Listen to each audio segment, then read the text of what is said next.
নমস্কার বন্ধুরা, দীপাস কিচেনে আপনাদের সবাইকে স্বাগত। আজকে আমার গলাটা কিন্তু ভীষণ ধরে গেছে, কিছু মনে করবেন না। তো আমি আজকে লাচ্ছা সিমই দিয়ে সিমই করব। আর এটা দেখুন, কাজু বাদাম ড্রাই ফ্রুট নিয়ে নিয়েছি একটুখানি, বেশি দেবো না, অল্প অল্প করে দেবো, ওই জন্য অল্পই দিলাম, কারণ লাচ্ছা সিমইটাই খেতে ভালো লাগে, বেশি ড্রাই ফ্রুট ভালো লাগে না। চামচের মতো ঘি দিয়ে দিলাম। চলুন এটা তাহলে আমি ভেজে নিই। আগে ঘি দিয়ে রেখেছিলাম, ঘি দিয়ে এবার এটাকে ভেজে তুলে নিচ্ছি। এবার এটাকে আমি ভেজে হালকা করে ভাজবো, বেশি ভাজবো না, ভেজে তুলে নেবো আমি। এগুলো ভাজা হয়ে গেছে, আমি তুলে নিচ্ছি। এবার এইটার মধ্যেই আমি ঘিটার মধ্যে সিমইটা দিয়ে দেবো। এবার সিমইটা আমি ভেজে নেবো, একটু কালার চেঞ্জ হওয়া অবধি আমি একটু ভেজে নেবো এটা। দেখুন এটা কিন্তু আমার কালার চেঞ্জ হয়ে গেছে। এবার আমি এটাকে নাবিয়ে নেবো, নাবিয়ে নিয়ে আমি এর মধ্যে একটু জল দিয়ে দুধটা গুলে নেবো। সম্পূর্ণটাই গুঁড়ো দুধে করব, লিকুইড দুধ কিছু দেব না। এবার 1 কাপ দুধ আমি এর মধ্যে দিয়ে দিচ্ছি। আমি আরও হাফ কাপের মতো গুঁড়ো দুধ দিয়ে দিচ্ছি এর মধ্যে। আপনারা চাইলে এটা লিকুইড দুধেও করতে পারেন, আমার কাছে লিকুইডটা ছিল না, তাই জন্য গুঁড়ো দুধ দিয়েই করে দিলাম। এবার দুধটাকে আমি ভালো করে মিশিয়ে নেব। 4 চামচের মতো আমি চিনি দিয়ে দেবো, 4 চামচের মতো চিনি দিয়ে দেবো। আপনারা যেরকম মিষ্টি খাবেন সেরকম দিয়ে নেবেন। এবার আমি একটু মিশিয়ে নেবো এটা।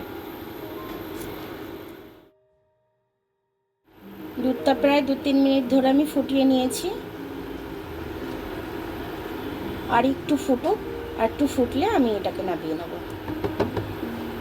এলাচটা দিয়ে দিলাম, 4টে এলাচ আমি দিয়ে দিলাম এর মধ্যে, একটু গন্ধ হওয়ার জন্য, সেন্ট হওয়ার জন্য। এবার আমি ড্রাই ফ্রুটগুলো দিয়ে দিচ্ছি, কারণ সিমইটা তো লাচ্ছা সিমই, দিতে না দিতে আমাকে নামিয়ে নিতে হবে, ওই জন্য এগুলো আগে দিয়ে দিচ্ছি।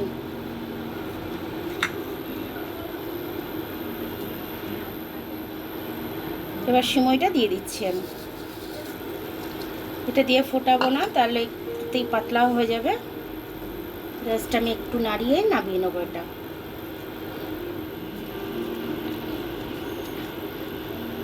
এবার এরকমভাবে দেখুন সিমইটা আমার এবার চাপা দিয়ে রেখে দিলেই হয়ে যাবে।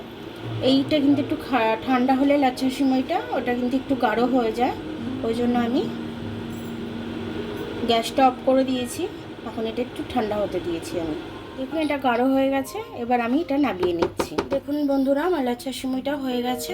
আজ নীলষষ্ঠীর উপোস রয়েছে সবার, তো এটা আপনারা সবাই লুচি দিয়ে কিংবা পরোটা দিয়ে লাস্টে একটু মিষ্টি মুখ করতে পারবেন এটা দিয়ে, তার জন্য এটা আমার বানানো। এটা করে খেয়ে আমাকে জানাবেন কেমন হলো, কমেন্টস করে জানাবেন। ভিডিওটা দেখার জন্য অনেক অনেক ধন্যবাদ। আমার ভিডিওটা যদি আপনাদের পছন্দ হয় তাহলে একটু লাইক সাবস্ক্রাইব করে দেবেন, আর যদি ফেসবুক থেকে দেখেন তাহলে একটু লাইক আর ফলোটা করে দেবেন। আবার কাল দেখা হবে নতুন রেসিপির সাথে। ততক্ষণ আপনারা ভালো থাকবেন, আমি আসছি।